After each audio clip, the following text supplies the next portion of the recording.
Hey folks, Pat here from DNS, and this Madison area fishing report is current as of Friday, September 12th. Well, happy Friday, everybody. We made it through another week, and we do have a whole bunch of stuff to talk about here, so let's just get right into it. Bow season starts tomorrow. I know it's not really fishing related, but a lot of folks who fish also bow hunt, and myself included, so just wanted to mention it. I won't be out there until after October 15th when trout season closes, but good luck to anybody who gets out there tomorrow. It's going to be buggy and hot, but I commend your efforts. Southern Wisconsin Trout Unlimited has their first fall workday of the year going on at Garfoot Creek tomorrow from 9 a.m. to noon. If you don't know where Garfoot Creek is, here's Madison. Take Highway 14 west to Cross Plains, and then KP, continue west on Highway KP. It's like a half hour from town. So if you're looking for something to do or want to help out a great cause, Southern Wisconsin does great work keeping our trout streams fishable and improving them.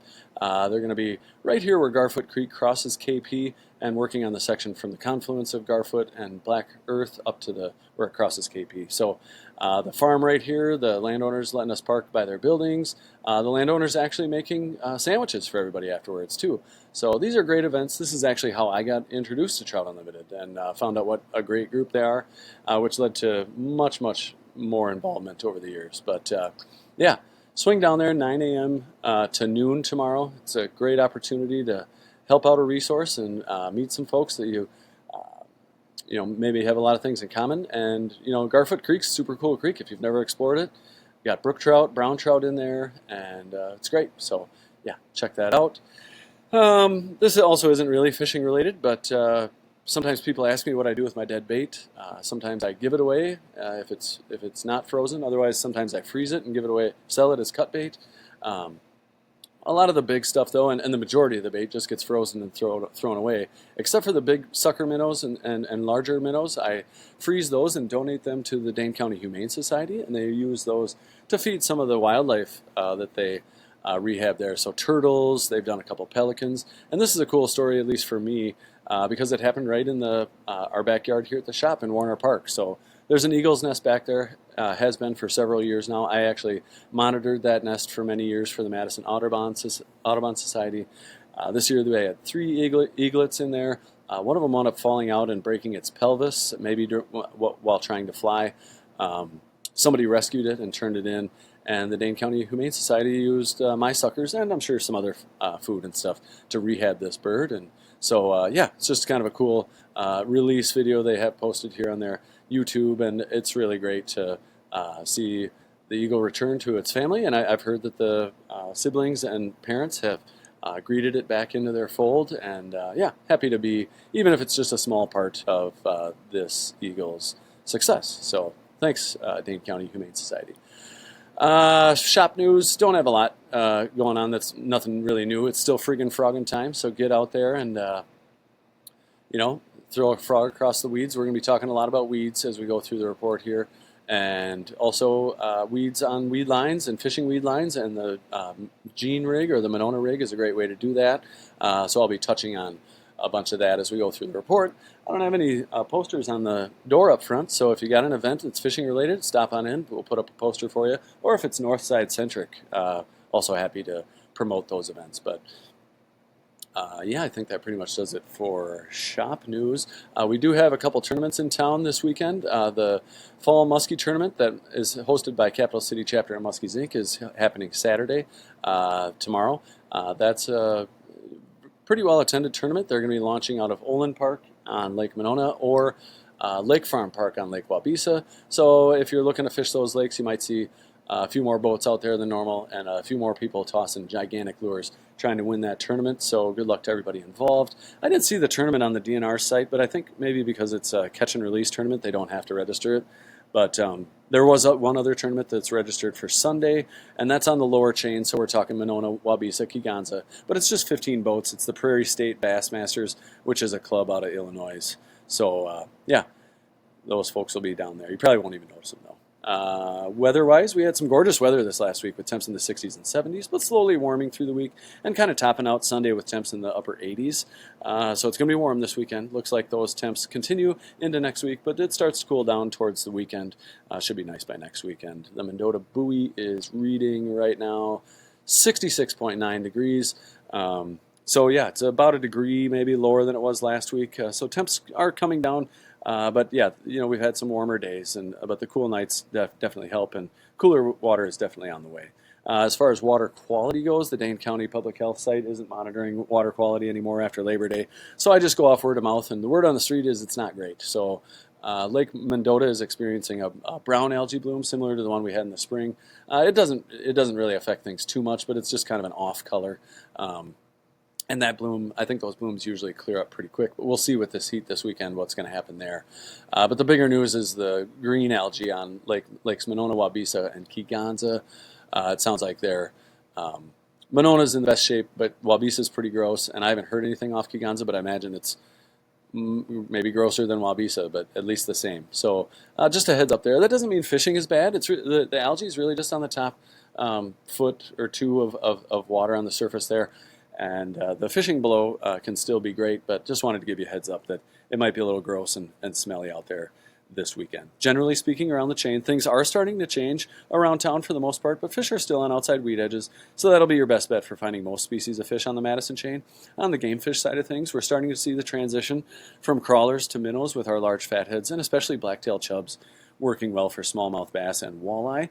Although the weeds are starting to die back, they're still pretty thick in many shallow areas around town, so shore fishing for panfish can be a challenge.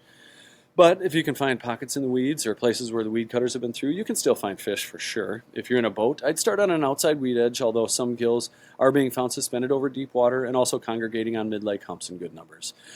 For the offshore angler, it's hard to beat the Jean and Monona rig, like I mentioned in the intro, either near the bottom fishing weed edges or 10 to feet down off the side of the boat, drifting over deep water for those suspended fish. For any gills you fish, though, spikes and waxworms on a nice jig or redworms on a little bit bigger jig all work well. You might run into some crappie on a weed edge as well. If targeting crappies, crappie minnows or a small minnow-shaped plastic on a jig under a bobber or over the side of the boat's a pretty safe bet. On the perch front remains quiet around town. I do regularly hear about fish being picked up, but nothing impressive and nothing consistent. Weedlines sound like a good place to start.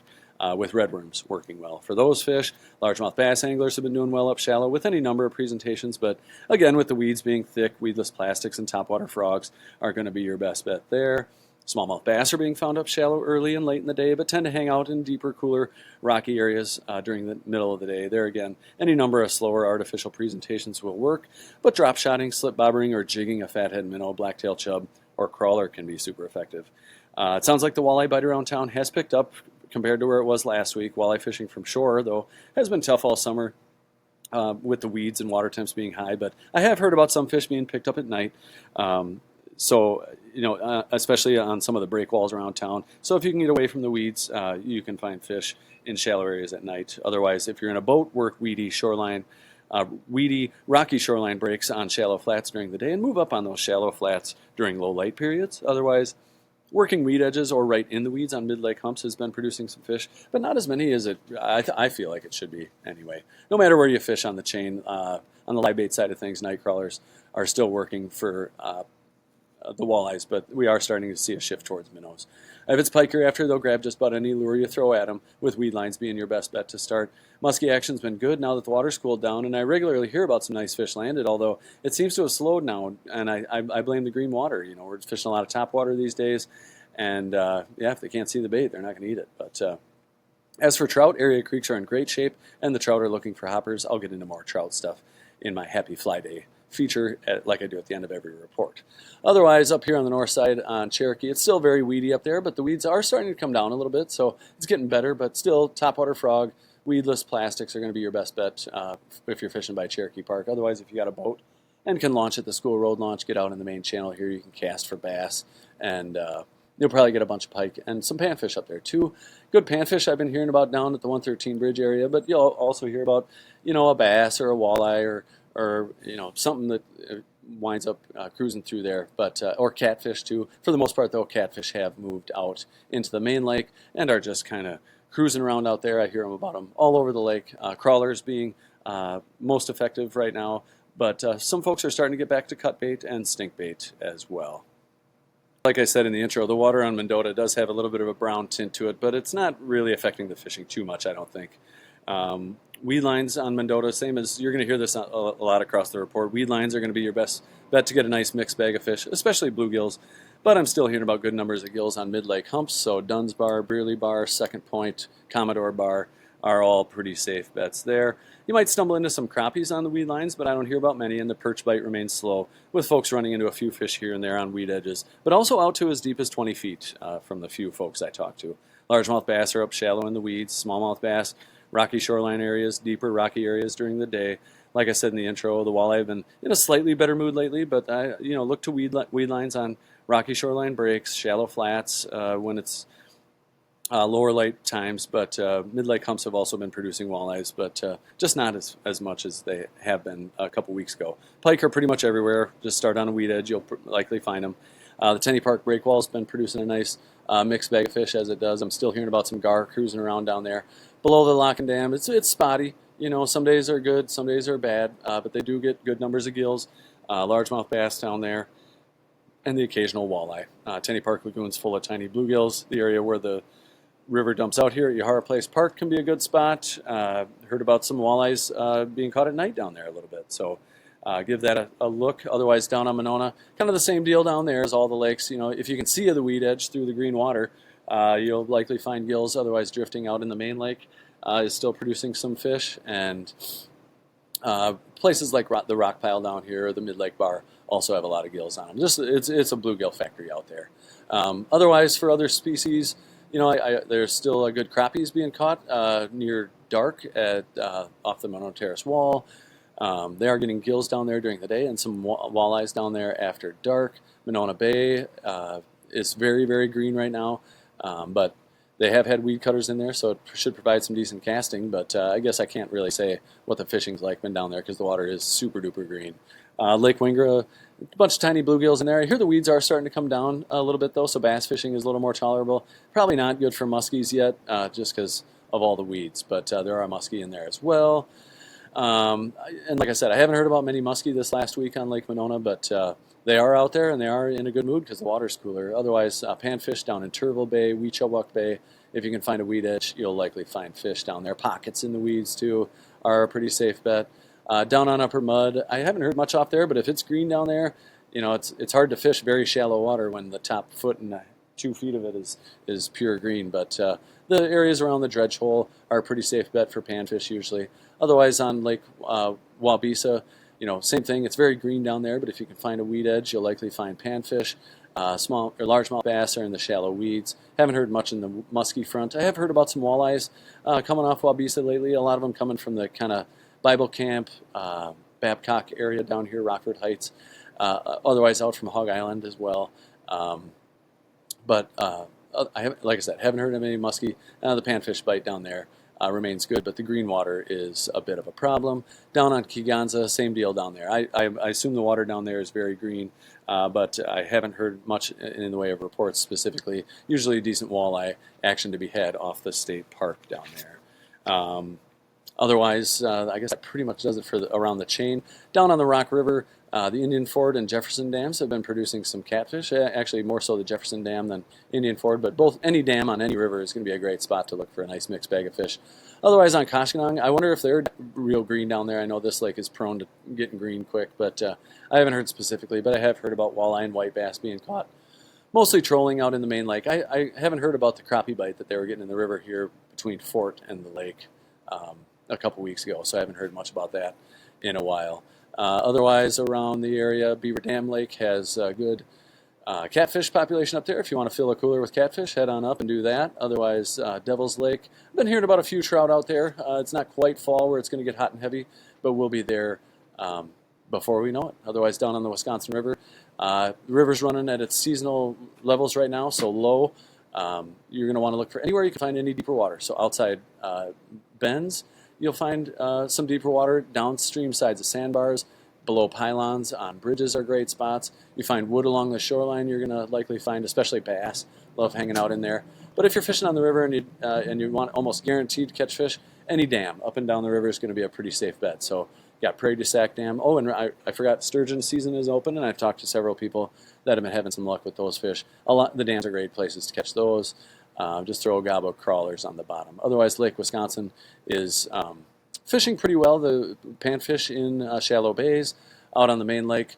They've been getting some walleye and sauger, but that fishing has been slow from out of here, and a decent bass bite along shorelines.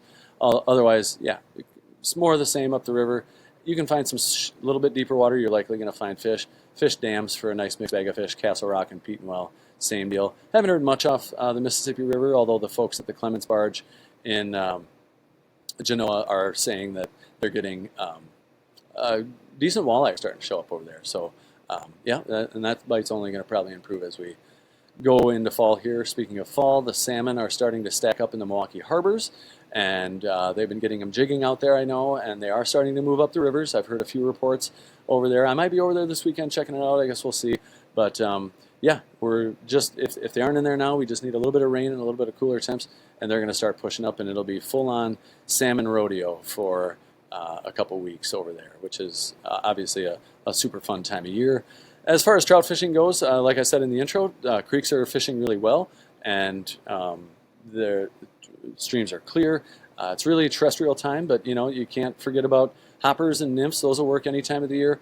Dry flies like mayflies, you might catch a mayfly hatch in the morning, or a caddisfly hatch, or a mayfly hatch in the evenings. I've been hearing about a few coming off, so there's always that opportunity. But you know, for my money, it's terrestrial season. We've got ants, hoppers, or crickets, and beetles all would work fine. But it's full-on hopper season right now, folks. So if you don't have some hoppers, stop in and get some. Get out there on the water and enjoy these last few weeks of trout season, because it is, in my opinion, the best time of year to be out. I think that pretty much does it for the report. I do want to thank you for tuning in. Please post your comments and catches below.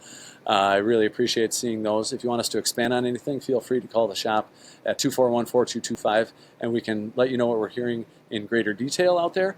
Otherwise, yeah, thanks for tuning in. Good luck fishing, stay cool, and we will talk to you next week. Thanks so much.